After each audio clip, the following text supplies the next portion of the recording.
የምናገለግለው ወይ ደግሞ አገልጋዮች የሚያገለግሉት ራሳቸው በአግባቡ ከፈጸሙት ከተጠቀሙበት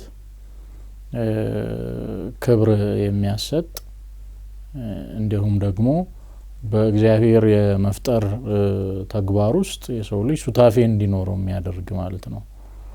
ምክንያቱም ተራክቦ ደግሞ ሲታሰብ ምን አለ ዘር የመተካት ጉዳይ አለ ማለት ነው። በክርስትና ሕይወት ተራክቦ ሲታሰብ ምን አለ ትዳር አለ። ከትዳር አጋር ጋር የሚፈጸም ጉዳይ ነው ማለት ነው። ከትዳር አጋር ጋር መች የሚል ጥያቄ ሲነሳ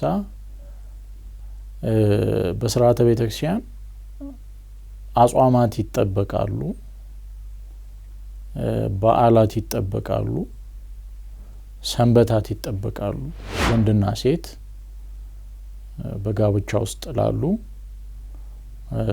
የወንዱ አካል ለሴቷ የሴቷ አካል ለወንዱ ነው ባለቤትነቱ ማለት ነው። ባል ትልቁ ስራው ሚስቱን ማስደሰት ነው። የሚስትም ትልቁ ስራዋ ዋነኛው ጉዳዩዋ ባሏን ማስደሰት ነው። ይሄ እንግዲህ አገልግሎት ነው፣ ራሱን የቻለ አገልግሎት ነው ማለት ነው። ተራክቦ ከፈጸሙ በኋላ ወንዱ ለ3 ቀን ሴቷ ለ7 ቀን ወደ ቤተ መቅደስ እንዳይቀርቡ ሥርዓተ ቤተክርስቲያን ይከለክላል። በህልመ ሌሊት የዘር መፍሰስ ሊገጥመው ይችላል። እንደዛ ራሱ ቢገጥም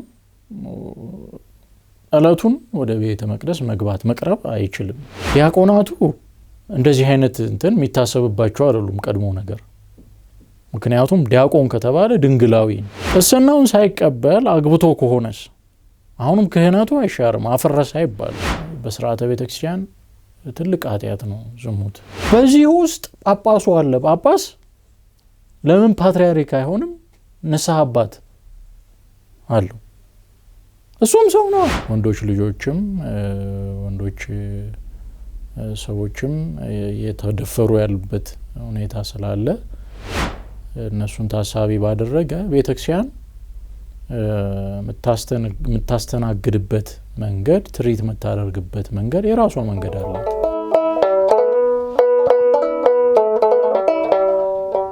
በስመ አብ ወወልድ ወመንፈስ ቅዱስ አሐዱ አምላክ አሜን።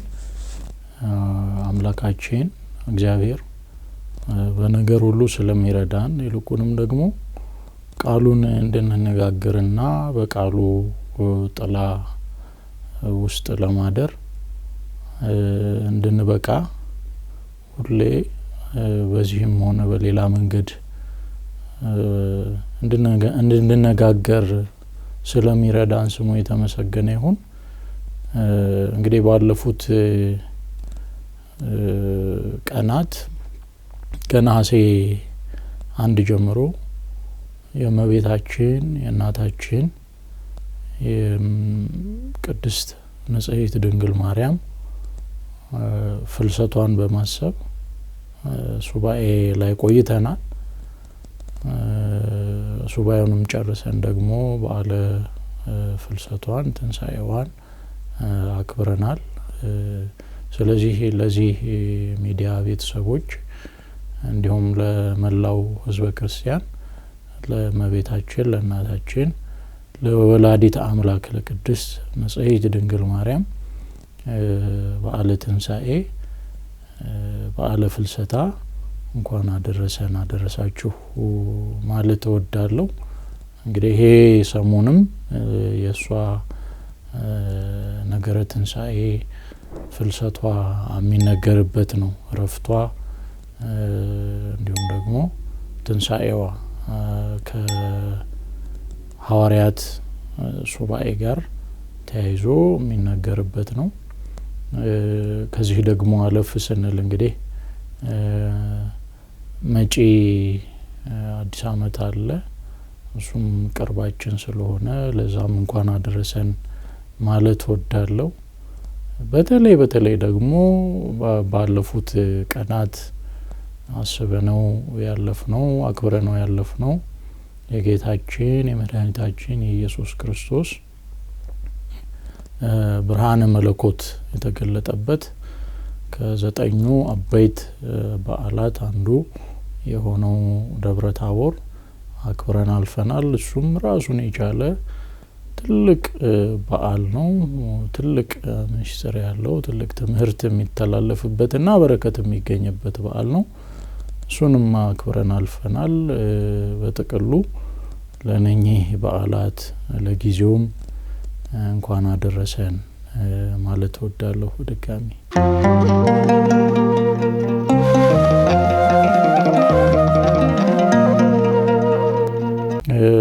ጥሩ እንግዲህ አገልግሎት ግብር ነው ወይ ተግባር ነው።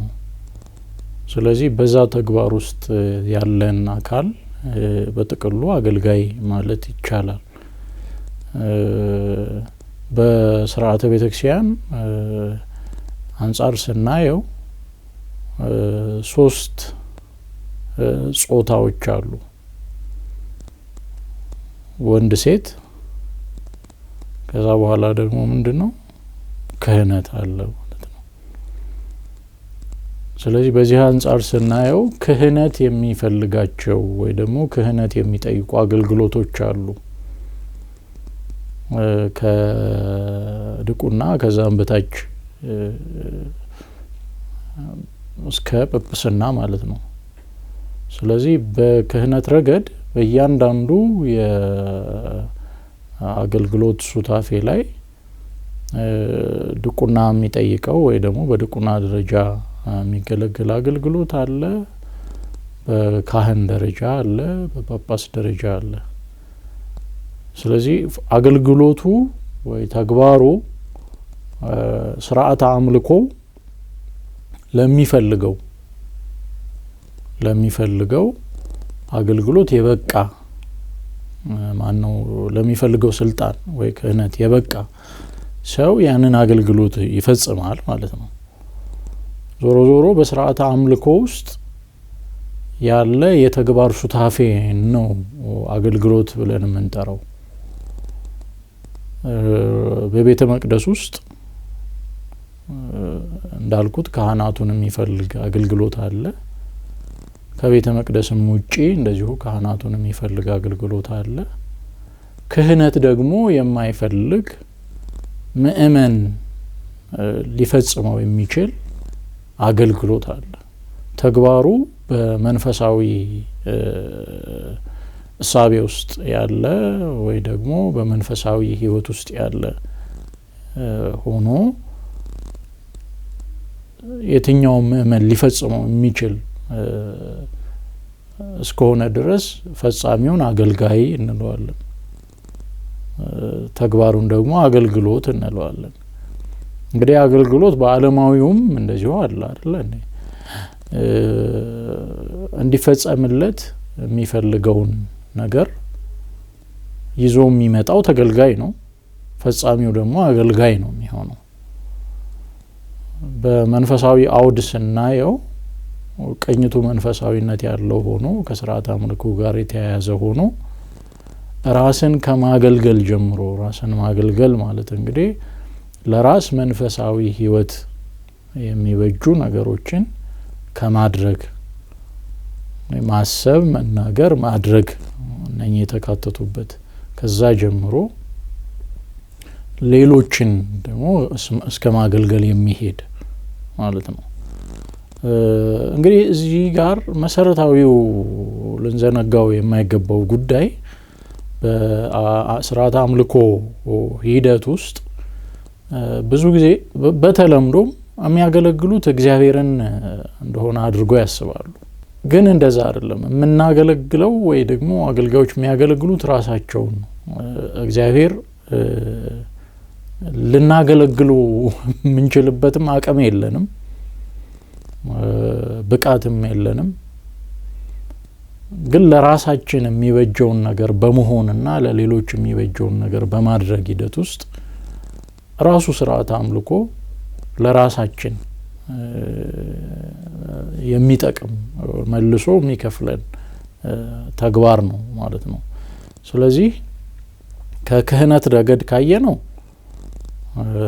ክህነት የሚጠይቃቸው አገልግሎቶች አሉ። ለነኛ ዲያቆናቱን፣ ካህናቱን፣ ጳጳሳቱን ሌላውን አገልጋይ ብለን እንጠራለን።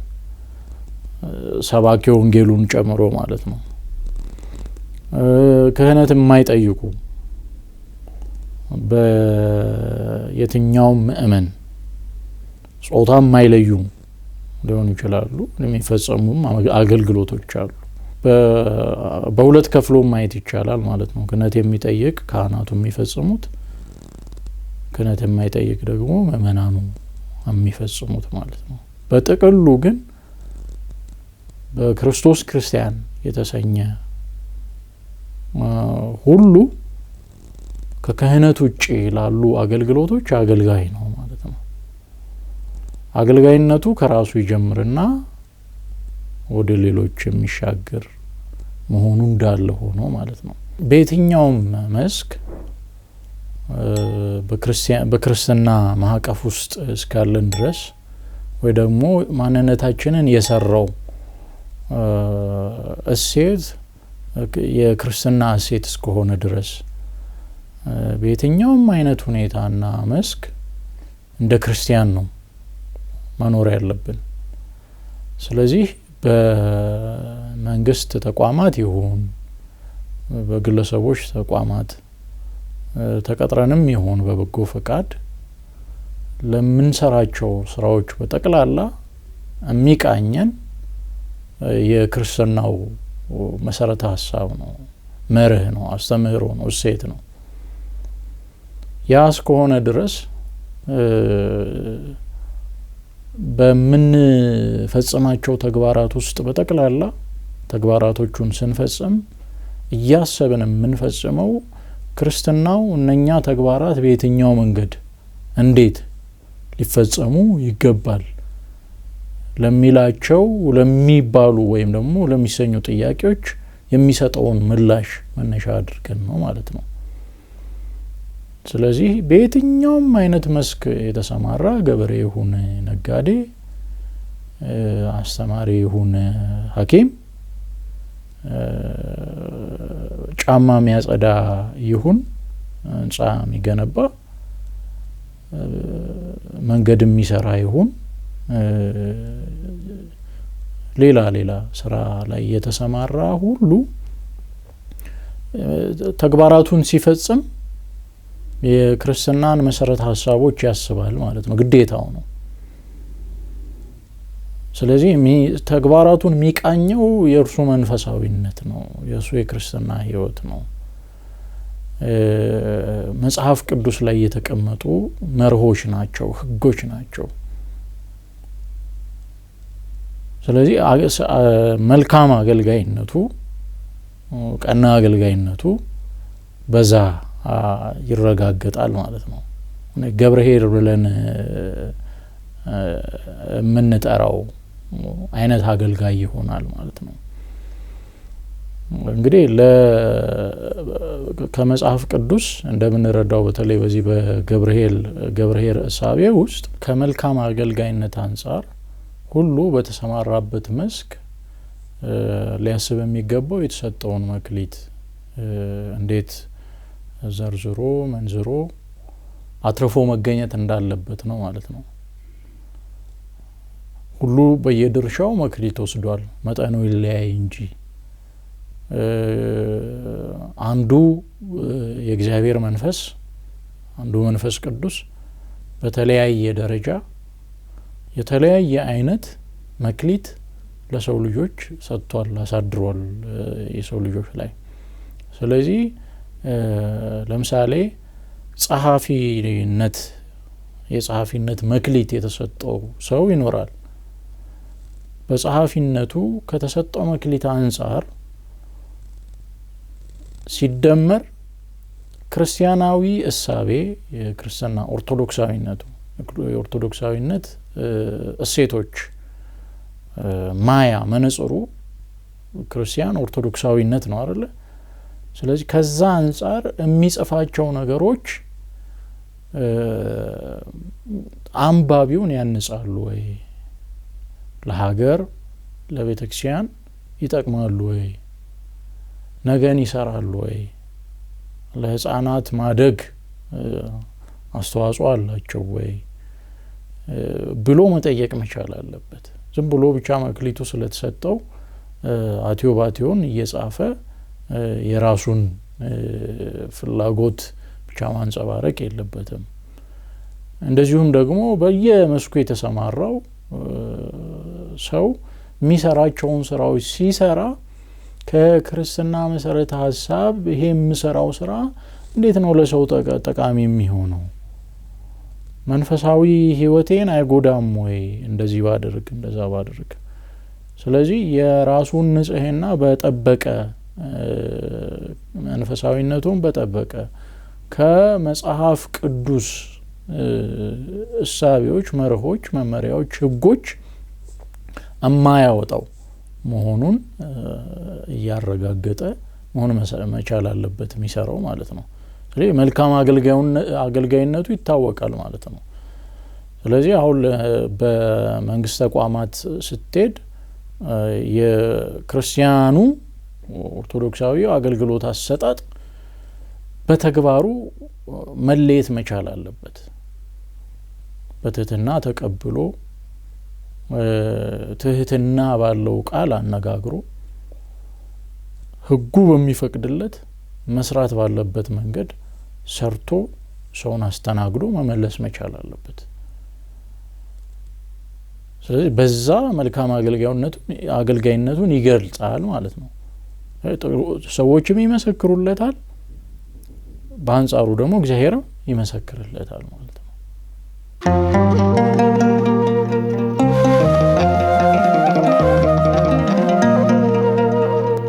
ስለ ተራክቦ ስናነሳ ያው ምናነሳው ስለ ጋብቻ ነው። ለየትኛውም ክርስቲያን ተራክቦ ሲታሰብ ጋብቻ አለ። ምክንያቱም ከጋብቻ ውጪ ጉዳዩ ህጋዊ ስላልሆነ ማለት ነው። ከጋብቻ ውጪ ሊኖር የሚችል ተራክቦ በሐሳብም ረገድ አይደለም በተግባር ሊኖር ስለማይገባ ስለማይችል ማለት ነው። ስርዓተ ቤተክርስቲያን ስለማይፈቅድ። ስለዚህ ተራክቦ ስንል ጋብቻ አለ ማለት ነው። ቅዱስ ጋብቻ አለ። ቅዱስ ጳውሎስ ጋብቻ ቅዱስ ነው፣ መኝታውም ንጹህ ነው ብሎ የሚገልጸው ማለት ነው። የመኝታው ንጹህ ነው ጉዳይ ነው እንግዲህ ተራክቦ። ንጽህናው ተፈጥሯዊ ስለሆነ እግዚአብሔር የሰጠው ጸጋ ስለሆነ በአግባቡ ከፈጸሙት ከተጠቀሙበት ክብር የሚያሰጥ እንዲሁም ደግሞ በእግዚአብሔር የመፍጠር ተግባር ውስጥ የሰው ልጅ ሱታፌ እንዲኖረው የሚያደርግ ማለት ነው። ምክንያቱም ተራክቦ ደግሞ ሲታሰብ ምን አለ? ዘር የመተካት ጉዳይ አለ ማለት ነው። ስለዚህ እግዚአብሔር አዳምን ከፈጠረው በኋላ ሌሎቹ ፍጥረታት ተባዕትና አንስት አድርጎ ፈጥሯቸው ነበርና አዳም ግን ብቻውን ነበር። ሲያይ እኔ ብቻዬን አይነት ጥያቄ ተፈጥሮበታል። እነሱ በእንደዚህ አይነት መልክ ስለሆኑ ማለት ነው። እግዚአብሔርም ደግሞ ይሄንን አሰበና ምክንያትም ስለነበረው አዳምን በዛ መልክ መጀመሪያ መፍጠር ለምን እንደፈለገ ምክንያት ስለነበረው እግዚአብሔር አዳም በደንብ ሴንስ እንዲያደርግ ማለት ነው ጉዳዩንና ጥያቄ ከሱ እንዲመጣ ስለፈለገ ይላሉ ሊቃውንቱ ብቻዬን ሆንኩ የሚል። ስለዚህ ሲጠይቅ ከራሱ አካል የተከፈለች ሴት ተገኝታለች። አጥንቷ ከአጥንቴ ስጋዋ ከስጋዬ ሲል ሴት ብሏታል። ከአዳም ጀምሮ ተፈጥሯዊ በሆነ መንገድ እና መጽሐፍ በሚፈቅደው ያም ማለት ንጽህናውን በጠበቀ መንገድ ሲሆን ተራክቦ ምንድነው ንጹህ ነው ያሰኛል። ስለዚህ በክርስትና ሕይወት ተራክቦ ሲታሰብ ምን አለ? ትዳር አለ። ከትዳር አጋር ጋር የሚፈጸም ጉዳይ ነው ማለት ነው። ከትዳር አጋር ጋር መች የሚል ጥያቄ ሲነሳ በስርዓተ ቤተክርስቲያን አጽዋማት ይጠበቃሉ፣ በዓላት ይጠበቃሉ፣ ሰንበታት ይጠበቃሉ። መጽሐፍም ቅዱስ ጳውሎስ በተለይ በዚህ ጉዳይ ላይ በግልጽ በደንብ ማብራሪያ አስቀምጦበታል። እንግዲህ ወደ ትዳር ለገቡ ወንድና ሴት በጋብቻ ውስጥ ላሉ የወንዱ አካል ለሴቷ፣ የሴቷ አካል ለወንዱ ነው ባለቤትነቱ ማለት ነው። እና ቅዱስ ጳውሎስ ምን ይላል? ለአጽዋማት ከፈቀዳችሁባቸው ቀናት ውጪ ባሉት ለሱባኤ ለጸሎት ከምትወሰኑባቸው ጊዜያት ውጪ ባሉት እርስ በርሳችሁ አትከላከሉ ይላል። ወንዱ የሴቷን፣ ሴቷ የወንዱን ፈቃድ ትፈጽም ብሎ ይናገራል። እና እንግዲህ አሁን የባል ትልቁ ስራው ሚስቱን ማስደሰት ነው። የሚስትም ትልቁ ስራዋ ዋነኛው ጉዳዩ ባሏን ማስደሰት ነው። ይሄ እንግዲህ አገልግሎት ነው፣ ራሱን የቻለ አገልግሎት ነው ማለት ነው። ስለዚህ አገልግሎቱን ግን በጊዜ የተገደበ ያደርጉታል ማለት ነው። የአጽዋማት፣ የበዓላት፣ የሰንበታት ጉዳይ እንዳለ ሆኖ እንደዚሁም ደግሞ የጤና ጉዳይ እና ተፈጥሯዊ የሆኑ በተለይ ከሴት ልጅ ጋር ተያይዞ ያሉ ተፈጥሯዊ የሆኑ ጉዳዮች ታሳቢ በተደረጉበት ማለት ነው። ስለዚህ እነኚህን እያሰበ ነው ፈቃዱን የሚፈጽመው። ፈቃዱን ሲያስተናግድ እንግዲህ በሚቀጥሉት ቀናት ምን አይነት በዓላት አሉ? በእነኛ በዓላት ላይ ቅዳሴ ይቆማሉ? ይሄ ሰው ምን አይነት አጽዋማት አሉ? ሰንበታቱስ እንግዲህ ተግባሩን ከፈጸመበት ጊዜ ጀምሮ ባሉት ለስንት ቀናት ወደ ቤተክርስቲያን መቅረብ አለበት የለበትም የሚለው ራሱን የቻለ ስርዓተ ቤተክርስቲያን የደነገገው ያስቀመጠው ስላለ እነኛን ታሳቢ አድርጎ ነው የምትፈጽመው ማለት ነው።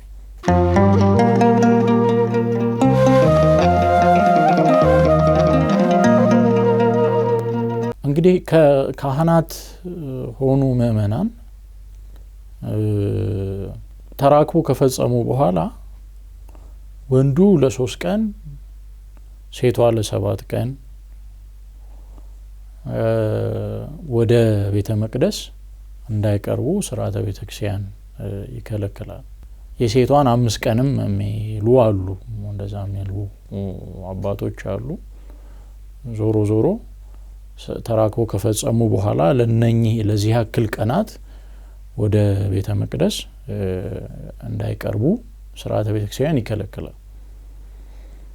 ከፈጸሙ በኋላ ሲቀርቡ እንግዲህ በእነኚህ ቀናት ሰውነታቸውን ታጥበው ነው መቅረብ ያለባቸው ነው የሚለው። እንግዲህ ይሄ ብቻ አይደለም፣ የቤተ መቅደሱን ቅድስና ለመጠበቅ ያ ማለት እንግዲህ እኛ ስንቆሽሽ ቤተ መቅደስ ይቆሻል ማለት ሳይሆን ለቤተ መቅደሱ ያለንን ክብር የምንገልጸው ራሳችን በምንሰጠው ቦታ ነው። ወይ ደግሞ ለራሳችን ባለን የንጽህና ጥንቃቄ ልክ ነው እንጂ ቤተ መቅደሱ አሁን ብዙ ጊዜ አንዳንድ በተለምዶ የምንላቸው ነገሮች አሉ። ቤተ መቅደስ እንደዚህ ረከሰ ምናምን እንላለን። ሎቱ ስብሐት እግዚአብሔር መቀደሻ ስፍራ፣ እግዚአብሔር መንፈስ የረበበበት ስፍራ፣ ቅዱሳን መላእክት እንደ ሻሽ የሚነጠፉበት እንደ ቅጠል የሚረግፈው የእግዚአብሔርን ክብር የሚገልጡበት ስፍራ በእኛ ርካሽ ግብርም ሆነ እኛ ባልጠበቅነው ሕግ የሚረክሱ ወይ ደግሞ የሚቆሽሽ ሆነው አይደለም። ምንረክሰው እኛ ነን። ከቦታው ልናገኘው የሚገባውን ጸጋ ምናጣው እኛ ነን። ስለዚህ ያንን ጸጋ ለማግኘት ያንን ክብር ለማግኘት ሕግጋቱን መጠበቅ መቻል አለብን። አባቶች በምክንያት ነው እንዲህ ያሉ ስርዓቶችን ይሰሩልን ማለት ነው። ስለዚህ እነዛን ስርዓቶች ጠብቀን በተገኘን ልክ ከቦታው ከስርዓቱ ምናገኘው ክፍያ ምናገኘው ጸጋ ምናገኘው ክብር አለ ማለት ነው። እኛን ነው የሚጠብቀን። ያው ሕግ አንድም እኛን አይደል የሚጠብቀን ያ ማለት ነው። ስለዚህ አይደለም ተራክቦ በዝንየት ህልመ ሌሊት ማለት ነው። አንድ ወንድ ቀን ሲያስብ የዋለውም ሊሆን ይችላል። በተለያየ ምክንያት ርኩስ መንፈሳዊ ንጽህናውን በሚፈታተን መንገድ በህልም እየመጣ ባልተገቡ ሐሳቦች ፈትኖት በህልመ ሌሊት የዘር መፍሰስ ሊገጥመው ይችላል። እንደዛ ራሱ ቢገጥም እለቱን ወደ ቤተ መቅደስ መቅረብ አይችልም። ምን መሆን አለበት? ለአንድ ቀን ታቅቦ ሲቀርብ ሰውነቱን ታጥቦ መቅረብ አለበት ይላል ሥርዓተ ቤተክርስቲያን። በተራክቦ ሲሆን ደግሞ ቅድም እንዳልኩት ለወንዱ 3 ቀን ለሴቷ 7 ቀን ይጠብቁ ይላል ማለት ነው። እንግዲህ በተለይ ሴቷ ላይ ያለው የቀኑ ጉዳይ በተለያዩ አባቶች 7ም 5ም የሚሉ እንዳሉ መሆኑን ታሳቢ አድርገን ማለት ነው። ከዛ ውጪ እንግዲህ ምናልባት የቀኑ ጉዳይ የሚታሰበው አጽንኦት ለመስጠት ቅድም እንዳልኩት ነው። ከቦታው ላይ ልናገኘው የሚገባው ክብር ለቦታው በምንሰጠው ዋጋ በምንሰጠው ክብር ልክ ነው የሚሆነው። ስለዚህ ይህንን ጠብቁ ስንባል ያንን ጠብቆ መገኘት ትርፉ ለቦታው ሳይሆን ለማን ነው? ለኛ ነው ማለት ነው። እሱን ማሰብ ነው። ስለዚህ አሁን በመጽሐፍ ከብሉይ ኪዳን ጀምሮ ስናስብ ለምሳሌ ዘካርያስ ሰሞነኛ የሆኑባቸው ቀናት ብሎ ይገልጻል። ሰሞነኛ የሆኑባቸው ቀናት እንግዲህ ከሚስታቸው ርቀው ምናልባትም ከቤታቸው ርቀው ቤተ መቅደስን በማገልገል ብቻ ተወስነው የሚቆዩባቸው ወቅቶች ናቸው። ከዛ የሰሞነኝነታቸው ጊዜ ሲያልቅ ለቀጣዩ ሰሞነኛ አገልግሎቱን ያስረክቡና እነሱ ደግሞ ወደ ቤታቸው መለስ ይላሉ ማለት ነው። ህጋውያን ናቸው። አሁን ካህናት ህጋውያን ናቸው። ህጋውያን ማለት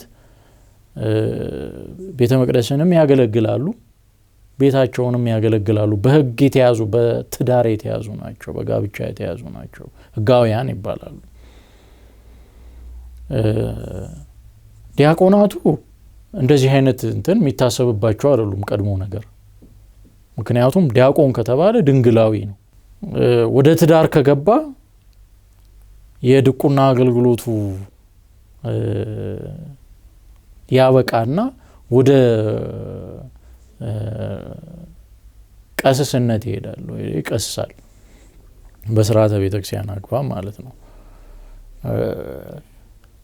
ስለዚህ ምንድነው እንደ በፊቱ ባለ መልኩ አይደለም የድቁና አገልግሎቱ የሚታሰበው ማለት ነው። ምናልባት አንዳንድ ቦታ ላይ ካገቡም በኋላ በዲያቆን ገብተው የሚቀድሱ ያሉ ወንድሞች ቢኖሩም ቅሉ ማለት ነው። ዞሮ ዞሮ ሰሞነኛ የነበሩባቸው ቀናት ካህናቱ አጠቃላይ አገልግሎታቸው ወዴት ነው? ወደ ቤተ መቅደስ ነው። ሰሞነኝነታቸውን ሲጨርሱ ወደ ቤታቸው ይመለሳሉ ማለት ነው። ሲደመር በዓላት አሉ፣ አጽዋማት አሉ። ስለዚህ እነኝን በጠበቀ መልኩ ምእመኑ ካህናቱም ፈቃዳቸውን ይፈጽማሉ ማለት ነው።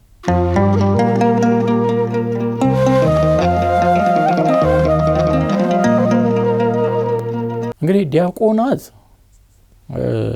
በድቁና አገልግሎት ሳሉ ድንግላውያን ናቸው። ድንግላዊ የሆነ ነው ድቁና የሚሾመው። ስለዚህ በድቁና አገልግሎት ውስጥ እስካለ ድረስ ያንን አገልግሎት እየፈጸመ እስካለ ድረስ ሚኖረው በድንግላዊ ሕይወት ነው ማለት ነው። ለማግባት ሲፈልግ ቤተክርስቲያን ትፈቅድለታለች፣ ያገባል።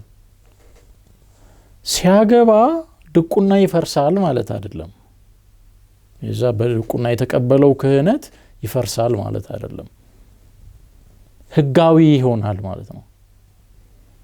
ግን አገልግሎቱ ከዛ በኋላ አሁን ወደ ቅስና መሄድ ሲፈልግ የመጀመሪያ እንግዲህ መስፈርቱ የሚሆነው ማግባት ነው። ማግባት አለበት። ዲያቆን በድንግላዊ ሕይወት ኖራለሁ ብሎ ፍጻሜውን እስከ ፍጹም ድንግልና አድርጎ እስካልወሰነ ድረስ ወይ ደግሞ በምንኩስና ሕይወት ነው የምኖረው እስካላለ ድረስ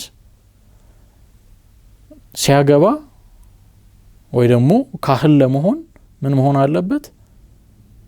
ባለ ትዳር መሆን ማግባት አለበት። ይሄ መስፈርት አንዱ መስፈርት ነው። ካገባ በኋላ ክህነቱን ይቀበላል ማለት የምኑን የቅስናውን። በምንኩስና ነው መቀጥለው ካለ የቅስና ክህነት ይቀበላል። ግን መነኩሴ ሆኖ ነው፣ ቄስ አይባልም፣ መነኩሴ ነው። ግን የክህነቱ አለው የቅስና ክህነት ማለት ነው። እንዳልኩት ቅድም ድቁናው አይሻርም። በድቁናው ላይ ምን ጨመረ? ቅስናን ጨመረ። ቅስናውን ሳይቀበል አግብቶ ከሆነስ አሁንም ክህነቱ አይሻርም፣ አፈረሰ አይባልም። አፈረሰ የሚባለው ህጋዊ ባልሆነ መንገድ ተራክቦ ከፈጸመ ነው። ድቁናውን አፈረሰ የሚባለው ቄስ ከሆነ ወይም ደግሞ ሳይሆንም ካገባ በቃ ህጋዊ ይሆናል እሱ። እንግዲህ ዲያቆን የሚለው የማዕረግ ስም ሊጠራበት ይችላል። ግን የድቁና አገልግሎት ውስጥ ነው ለማለት የሚያስችልበት ከስርዓተ ቤተክርስቲያን አንጻር አይኖርም ማለት ነው። እንትኑ ምንድነው? ክህነቱ ግን አብሮታል፣ አልተለየው። ማዕረጉ አብሮታል፣ አልተለየው። ዲያቆን ገሌ ተብሎ የሚጠራበት ማለት ነው። ምናልባትም ቅድም እንዳልኩት ህጋዊ ስለሆነ በሕገ ቤተክርስቲያን ነው ጋብቻውን የፈጸመው። ጋብቻ ውስጥ ነው ትዳር ውስጥ ነው ያለው፣ ግን ቅስናን አልተቀበለም። ምን ማረጉ አብሮት አለ።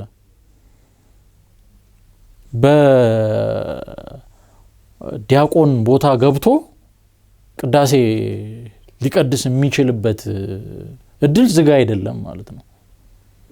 ምክንያቱም ክህነቱን ሕግ አፍርሶ እንዲያጣ አልሆነም ማለት ነው። አየህ ከትዳር በፊት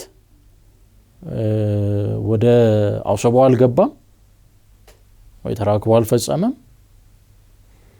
ትዳር ውስጥ ከገባም በኋላ ደግሞ በሕግ ከፈጸመው ትዳር ውጪ ሄዶ አልፈጸመም። ይሄ ብቻ መረጋገጥ አለበት። ይሄ እስካልሆነ ድረስ ክህነቱ ምንድነው አብሮት ነው ያለው፣ ሊጠራበት ይችላል። አግባብ ነው አግባብ አይደለም እንግዲህ አከራካሪ ጉዳይ ነው። ብዙ ሊቃውንት ይከራከሩበታል። እዛ ውስጥ መግባት ያን ያህል አስፈላጊ ስላልሆነ እንለፈው።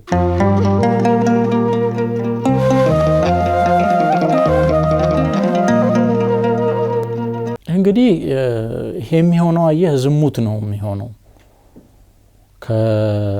በሕግ ከተወሰንክበት ትዳር አፈንግጣ ወጥተህ መሄድ ዘማነት ነው የሚሆነው። እሱ ደግሞ በመጽሐፍ በስርዓተ ቤተክርስቲያን ትልቅ ኃጢአት ነው ዝሙት። በራስህ ላይ የምትፈጽመው ኃጢአት ራስህን በማቆሸሽ እንግዲህ ነፍስህን በማቆሸሽ የምትፈጽመው ኃጢአት። ያ ማለት እንግዲህ አየህ በተለያየ ሆን ብለህ የሚሆን እንግዲህ ተሳስተህ ይከብዳል ብቻ ተሳስተህም ለማለት። ምክንያቱም የራስህ አካል ነው። በአስገዳጅ እንግዲህ በዚህ በአስገድዶ በመድፈር ምናምን እስካልሆነ ድረስ የራስህ ፈቃድ ነው መነሻ የሚሆነው ጉዳዩን ለመፈጸም። ስለዚህ ለንስሐ የሚከለክልህ ዝግ የሆነ በር የለም በስርዓተ ቤተክርስቲያን። ግን በክህነት አገልግሎት ስትሄድ ከትዳር አልፈህ ከሄድክ ክህነት ፈርሷል። ሰዎች አይደሉም የሚያፈርሱት፣ ሕጉ ነው የሚያፈርሰው። ሐዋርያቱ ሕጉን ሰርተዋል። በአንድ ሚስት የተወሰነ ነው የሚለው ካህን፣ በአንድ ሚስት የተወሰነ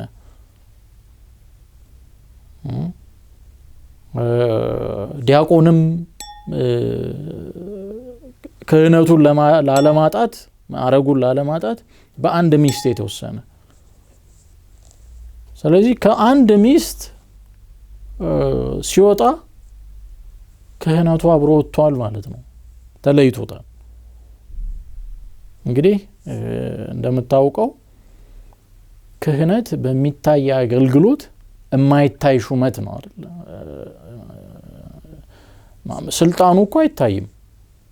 ለቅዱስ ጴጥሮስ ሲሰጠው አንተ በምድር ያሰርከው በሰማይ ታሰር ይሆናል፣ በምድር የፈታው በሰማይ ተፈታ ይሆናል የሚለው ሹመት ስልጣን ቅዱስ ጴጥሮስ ላይ በሱም እግር የተተኩት ካህናት ላይ የሚታይ እንደዚህ የሚታይ አይደለም። ረቂቅ ነው ሹመቱ፣ መንፈሳዊ ነው፣ ማይታይ ማይዳሰስ ማይጨበጥ ነው። ስለዚህ በሚታይ አገልግሎት በአንብሮተ እድ ሲሾም የማይታየውን የማሰር የመፍታት ስልጣን ገንዘብ ያደርጋል ማለት ነው። እግዚአብሔር ይፍታ ብሎ ካህኑ ሲፈታ የምታየው ነገር የለም። ግን እግዚአብሔር ባወቀ የተተበተበው በኃጢአት የተተበተበው ህይወት ይፈታል። እግዚአብሔር ሲያስር ሲገዝት የምታየው ነገር የለም። ግን እግዚአብሔር ባወቀ የሚቆለፍ አለ አይደል ህይወትህ ላይ ነፍስህ ላይ የሚቆለፍ ነገር አለ ማለት ነው። ይሄን አድራጊው እግዚአብሔር ነው፣ መንፈስ ቅዱስ ነው። እንደዚህ ሁሉ ያ ካህን አንዴ ስልጣን ተቀብያለሁ ብሎ በጓሮ በር እየወጣ ከትዳሩ ውጪ ቢሄድ ዘማነት ነው። ክህነቱ ፈርሷል ማለት ነው። ሰው ስላየው አይደለም፣ ስላላየው አይደለም። ይሄንን ፈጽመሃል፣ ስለዚህ ከቤተ ክርስቲያን አገልግሎት በአፋ ነህ ተብሎ ስልጣኑ ስለተያዘበት አይደለም፣ ስላልተያዘበት አይደለም፣ በስውር ስለሄደ እግዚአብሔር ባወቀ ምን ሆኗል? ስልጣኑ ፈርሷል፣ አጥቶታል ያንን ስልጣን። ምናልባት እሱ በሰውኛ መስቀል እንግዲህ የስልጣኑ መግለጫ የሆነችውን መስቀል መስቀለ ክርስቶስ ስለያዘ ብቻ ስልጣኑ አብሮት እንዳለ አድርጎ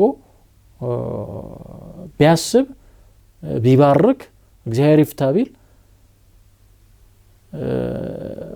የሚሸውደው ራሱን ነው፣ የሚያታልለው ራሱን ነው።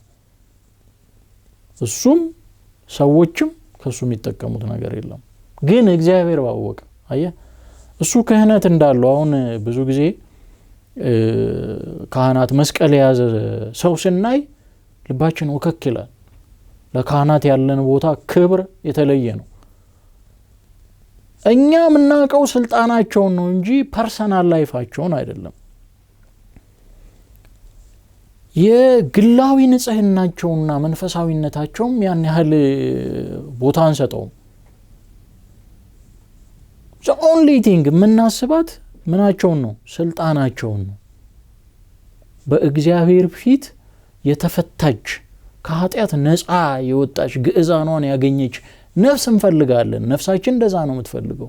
ያቺ በውስጣችን የምትቃትት ነፍስ እግዚአብሔር ይፍታህ መባልን ይፍታሽ መባልን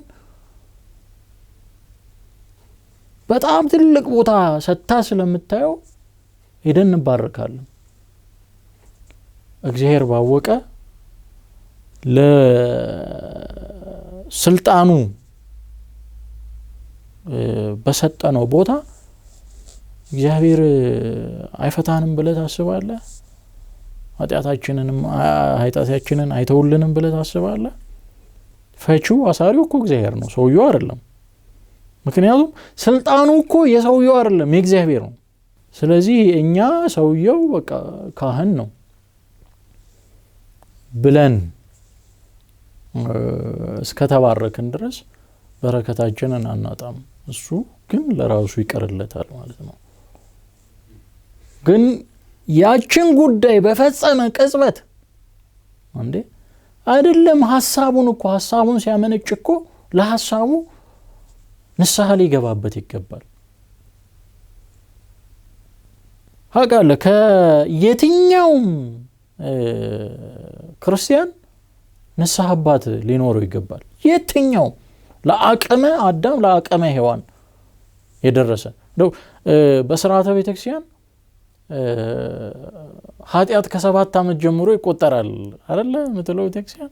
ስለዚህ የ7 ዓመት ልጆቻችን እንዲጾሙ ምናደርገው ለምንድነው? በቃ ወደ ጸሎት ህይወት እንዲገቡ ወደ ጾም ህይወት እንዲገቡ ምናደርገው ለምንድነው? እድሜ ደግሞ ገፋ ያደረገ ሲሄድ ንስሐ አባት የግድ ነው። አሁንኚህ የ7 ዓመት ልጆቻችን የቤተሰብ ንስሐ አባትን እየተለማመዱ ይሄዳሉ። ከዛ ለአቅመ አዳም ለአቅመ ሔዋን ሲመጡ ግድ ይሆናል ማለት ነው። በዚህ ውስጥ ጳጳሱ አለ። ጳጳስ ለምን ፓትርያርክ አይሆንም? ንስሐ አባት አለው። እሱም ሰው ነው። እሱም እኮ የኃጢአት ሐሳቡ ንግግሩ ተግባሩ ሊያገኘው ይችላል፣ ሊሳሳት ይችላል በምድር ላይ እስካለ ድረስ። ሰው ሆነው ቅዱሳን የምንላቸው ሰዎች እኮ ፍጹም ኃጢአት አልሰሩም ብለን አናምንም እኮ። ግን ኃጢአትን አሸንፈውት የሆነ ጊዜ ቢወድቁ ሰባት ማን ነው ጻድቅ ሰባት ይወድቃል ሰባት ይነሳል እንዲለው ቅዱስ ዳዊት ኃጢአትን እምቢም ብለው አሸንፈው ወጥተው ንስሐ ገብተው መቋጫቸውን ወይ ደግሞ ፍጻሜያቸውን በንስሐ ያደረጉ አይደለም ድርጊት ለሐሳቡ ምን ማድረግ መቻል አለበት ንስሐ መግባት መቻል አለበት ካህኑን ለምንድን ነው ደጋግመን ያነሳ ነው ዋና ቁንጮ ላይ ስለሚቀመጥ ነው ለምእመኑ ትልቁን የክርስቶስን ለህይወት ስንቅ የሆነው የክርስቶስን ስጋ ስለሚፈትት ዲያቆኑ የክርስቶስን ደም በእርፈ መስቀልም ቢሆን ስለሚያቀብል ነው ከዚህ በላይ ክብር ደግሞ የለም ቦታ የለም አየ ይሄ ካህን መላእክቱ እንኳን የማይፈቀድላቸው ነገር ነው የተፈቀደለት መላእክቱ የክርስቶስን ስጋ በእጃቸው መዳሰስ አይችሉም ካህኑ ግን ምን ያደርጋል ይፈትተዋል ያቀብላል ለምእመን ይሄ ስጋዬ ነው ለህይወት እንዲሆናችሁ ብሎ የሰጠንን ክርስቶስ የሚያቀብለን ማን ነው ካህኑ ነው ይሄንን የሚያደርግበትን ስልጣን አራክሶ ከህግ ሲወጣ ይነጥቀዋል ምንም ጥርጥር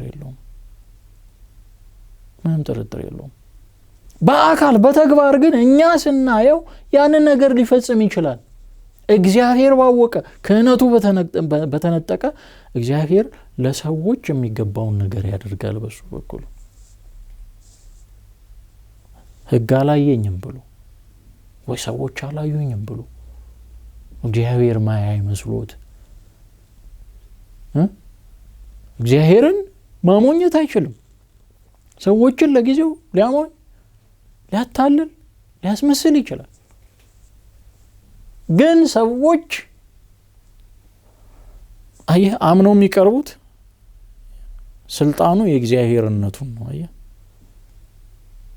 እሱ ስጋውን ቢያቀብል እንኳን አምነው የሚቀርቡት የክርስቶስ ስጋ ነው መቀበለው ብለው ነው የሚቀርቡት እግዚአብሔር ባወቀ ያደርግላቸው እሱ ግን ከክህነት በአፋ ይሆናል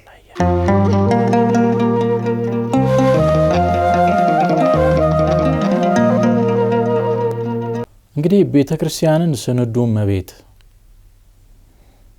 ይሏታል ሊቃውንት ምእመንን ንጹህ አድርጎ ለእግዚአብሔር በማቅረብ ረገድ ጉድለት ማታገኝባት ማለት ነው ምእመን በተለያየ ምክንያት ንጽህናውን ቢያጣ እንደ እናት ቤተክርስቲያን ምንላት ለምንድን ነው እናት ልጇን ከነንፍጡ ነው የምትወደው አይደለ ቤተክርስቲያንም ከነ ኃጢያታችን ነው የምትወደንኛል የክርስቶስ አካል ነች እሱ ራሷ ነው ምእመን ደግሞ የክርስቶስ አካል ብልት ነው አይደለ የአካል ክፍሉ ማለት ነው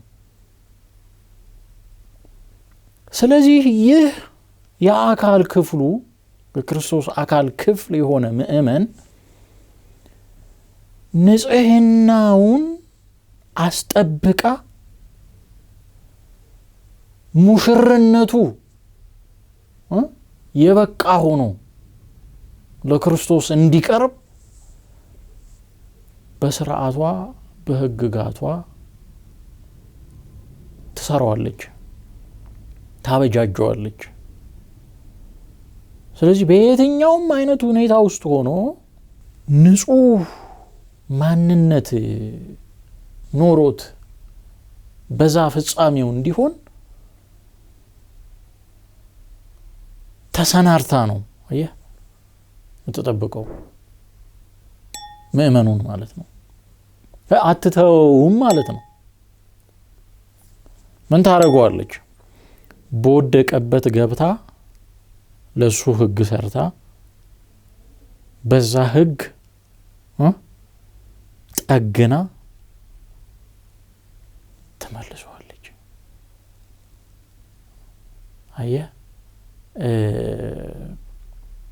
በትልቅ አገልግሎት አለ በቤተክርስቲያን ንስሐ የሚሰኝ። ንስሐ ኃጥኡን ጻድቅ ያደርጋል፣ ዘማውን ድንግል ያደርጋል ትላለች ቤተክርስቲያን። ኃጥኡን ምን ጻድቅ፣ ዘማውን ምን ድንግል። ድንግልና እኛ የምናውቀው ግዘፍ ነስቶ የሚታየው ብቻ ነው ወይ? ድንጋሌ ስጋ፣ ድንጋሌ ህሊና፣ ድንጋሌ ልቦና ትላለች ቤተክርስቲያን። የህሊናህን የልቦናህን ድንግልና በንስሐ ትመልስልሃለች ማለት ነው። ቅዱስ ዳዊት ይሄንን ነው እጠበኝ ከበረዶ ይልቅ ነጭ ሆናለሁ። መታጠቢያው ምንድነው? ሳሙናው ንስሐ። ምእመኑ ወይ ካህኑ በዚህ በአስገድዶ መደፈር ችግር ሰለባ የሆነ ሰው እንግዲህ እንዳልከው አንተ ዛሬ ጊዜ ሴቶች እህቶች እናቶች ብቻ ያይደለ ወንዶች ልጆችም ወንዶች ሰዎችም የተደፈሩ ያሉበት ሁኔታ ስላለ እነሱን ታሳቢ ባደረገ ቤተክርስቲያን የምታስተናግድበት መንገድ ትሪት የምታደርግበት መንገድ የራሷ መንገድ አላት። በንስሐ መጀመሪያ ታድሳለች ነው። በንስሐ ታድሳለች። ወዶም ባይሆን ያጣው ነገር ስላለ እንዴት ታስተናግዳለች? ራሱን የቻለ የሆነ ስርዓት አላት ቤተክርስቲያን።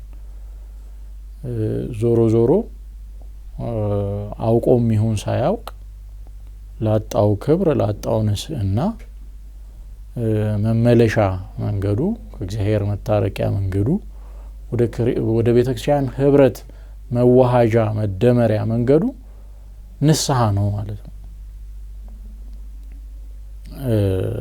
ለምሳሌ አንድ ምእመን ቅድመ ጋብቻ ክብረ ንጽህናውን ቢያጣ በማወቅም ይሁን ባለማወቅ ቢያጣ በአፋ አትተውም። ለሱ የሚገባ ስርዓተ ቤተክርስቲያን አለ። ያንን ስርዓት ፈጽማ ትድረዋለች ቤተክርስቲያን። አንተ ክብረ ንጽህናን አጥተሃል ወይ አጥተሻል ብላ አትተውም ማለት ነው። አቅፋ ለእርሱ የሚገባውን ስርዓት ፈጽማ ህጋዊ ታደርገዋለች፣ ወደ ትዳር እንዲገባ ታደርገዋለች። ስለዚህ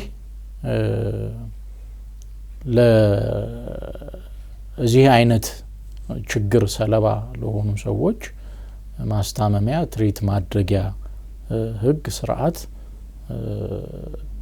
ስላላት በዛ መንገድ ተቀብላ ታስተናግዳቸዋለች። አገልግሎት ሊፈጽሙ የሚችሉበትን አግባብ ታበጅላቸዋለች ማለት ነው።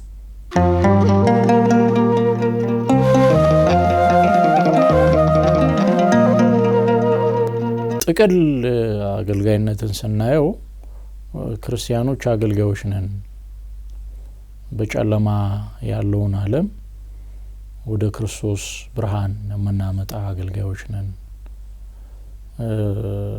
በማስተማር በህይወት የምናመጣ ነን። ስለዚህ ከዚህ አንጻር አገልጋይነታችንን እያሰብን መኖሩ ለዛም ደግሞ ራስን የበቁ ራስን የበቃ ማድረጉ ለራሳችን ይበጀናል።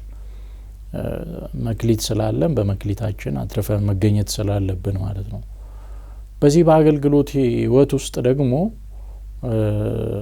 ከተራክቦ ጋር ያለው ህይወታችንን መኝታው ንጹህ ነው እንዳለው ቅዱስ ጳውሎስ ንጽህናውን ጠብቆ መኖር ትርፉ በህይወት ላይ የሚገኝ ጽፍ ድርብ ጸጋ ይታወቃል፣ ይገለጣል እና ተርፍበታለን። ማትረፊያ ትልቁና ዋነኛው ልጅ ነው። የልጅን ጸጋ ገንዘብ የምናደርግበት የምንላበስበት ነው። ንጽህናውን መጠበቅ ላይ በደንብ ማተኮር መቻል አለብን። ስርዓተ ቤተክርስቲያን ደግሞ ምን ይላል? ያንን ማዳመጥ መቻል አለብን። ዝም ብሎ ፈቃድን መፈጸም ብቻ ሳይሆን በምክረ ንስሐ አበንስሐ ቅኝት ውስጥ ሆነን በጉዳዩ ላይ አንዳንድ ጎበዝ እህቶች ወንድሞች በክህነቱም ካሉ ማለት ነው አሉ በዚህ ጉዳይ ላይ በደንብ የንስሐ አባታቸውን እያዋዩ ያነጋገሩ ህይወቱን የሚኖሩት ማለት ነው። እንደዛ ብንመላለስ በህግ ጥላ ውስጥ ነንና እግዚአብሔር በረከቱን ያበዛል እንጂ የዓለምን ጠባይ እምንላበስ ከሆነ ዓለም አሁን የገባችበት ከዚህ ጉዳይ ጋር ተያይዞ የገባችበት ውጥንቅጥ ሰለባ እንሆናለን ማለት ነው። እጅግ በጣም የዝሙት ሐሳብና ድርጊት ምድሪቱን ነክሷት የዛም ውጤት ደግሞ በጣም መረን የለቀቀ ትውልድ እንዲፈጠር የሆነበት ሁኔታ ስላለ ከዛ ለመጠበቅ እግዚአብሔር የፈቀደልን የሰጠን ጸጋ እስከሆነ ድረስ በአግባቡ እንድንጠቀም አሳስቤ ቋጫለሁ ሐሳቤን።